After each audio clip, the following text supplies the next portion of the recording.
Kelli Vaughan narrative speech. For myself and the rest of my basketball team, team dinners are more than just an opportunity for us to devour all the food that our parents have prepared for us. Team dinners are an opportunity for us, the players, and the coaches to create a relationship off the court. That is, when everyone shows up. Last year was Jared Tylee, the current head basketball coach of the West Branch girls basketball team, first year as head coach. It was the middle of the season, and it was Paige Donahoe's turn to host team dinner at her house. According to Jared, Paige lived out in the middle of nowhere. This area of West Branch was obviously very unfamiliar to Jared, as it ended up causing my worst communication experience. With better communication, Jared might have actually made it to that team dinner.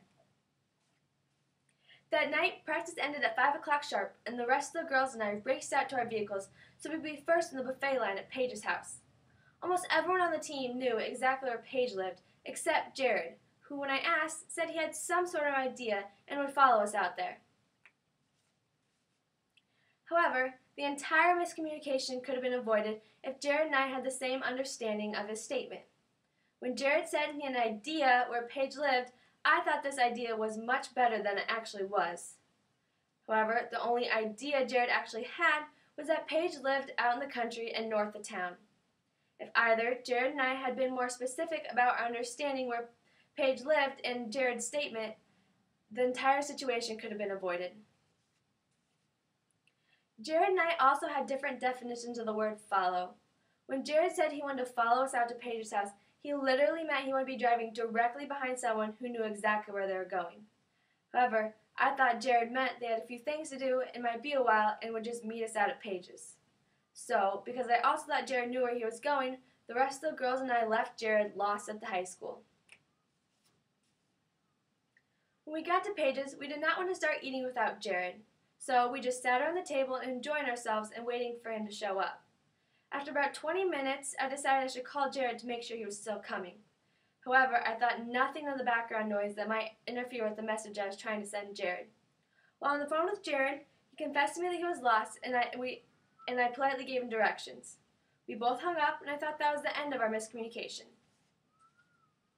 About a minute or two later, I received a text message from Jared saying he did not appreciate being laughed at. I was immediately confused because I did not remember chuckling even the slightest while on the phone with Jared. However, it was not me he was talking about, but the rest of the girls in the background. Jared could hear the girls laughing and giggling amongst themselves. However, he had no way of knowing that they were not paying attention to my conversation at all. Because we were talking on the phone, Jared could not see that the girls were minding their own business. Nevertheless, he immediately thought they were making fun of him for getting lost. Unintentional communication can cause immense problems because the sender does not always know the message that is being sent. In this instance, I had no idea Jared could hear the girls laughing in the background.